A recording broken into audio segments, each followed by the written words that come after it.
Hello दोस्तों, आज अपन पढ़ेंगे जल संसाधन। इससे पहले अगर आप हमारे चैनल पर नए हैं तो चैनल को सब्सक्राइब जरूर कर लें।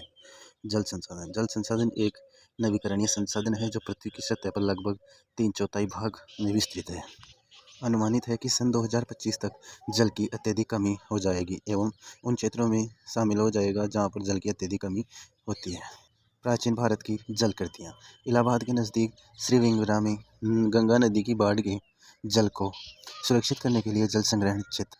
चंद्रगुप्त मौर्य के समय बांध, झील और सिंचाई तंत्रों का निर्माण किया गया। कलिंग, नागार्जुन कोंडा, बेन्नूर और कोल्हापुर में सिंचाई तंत्र का उपयोग किया गया। कृत्रिम झील भोपाल झील 11वीं शताब्दी में बनाई गई। इल्तुतमिश ने दिल्ली में सिटी फोर्ट क्षेत्र में जल की सप्लाई के लिए हौज खास बनवाया। हौज जल संग्रहण क्षेत्र होता है। बांध, बहते जल को रोकना, दिशा देना, बहाव को कम करने के लिए खड़ी की गई बाधा है जिसे बांध कहते हैं। जलाशय, झील अथवा जलभरण बनाती है।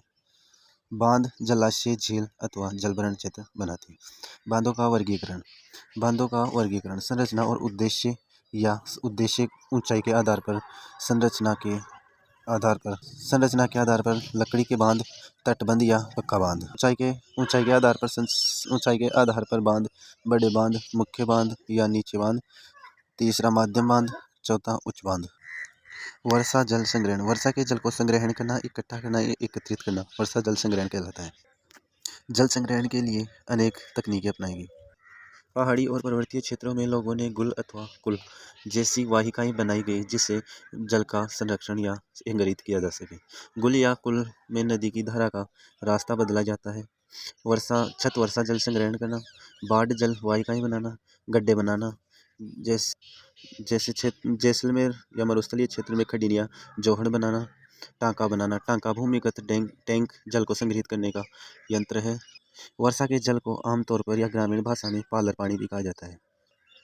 जल संरक्षण की महत्वपूर्ण विधियों में से एक महत्वपूर्ण विधि बांस ड्रिप सिंचाई प्रणाली है। यह प्रणाली मेघालय में नदियों व झरनों के जल को बांस द्वारा बने पाइपों द्वारा अन्यत्र पहुंचाया जाता है। इसके द्वारा 18 से 20 लीटर जल को उपयोग में लिया जाता है एवं इसके द्वारा लगभग 80 या 20 लीटर जल का उपयोग किया जाता है। इस सिंचाई प्रणाली के द्वारा जल को एक स्थान से दूसरे स्थान पर पहुंचाया जाता है। इस सिंचाई प्रणाली में जल का बहाव 20 से 80 बूंद प्रति मिनट पर पौधों में छोड़ देते हैं या 20 से 80 मिनट बूंद प्रति मिनट होती है। इसके द्वारा जल गुरुत्वाकर्षण बल के द्वारा पहाड़ों से निचले स्थानों तक पहुंचाया जाता है। इसलिए कहा जाता है कि जल है तो कल है। इस प्रकार हम जल संसाधन को अच्छी तरह से समझते हैं।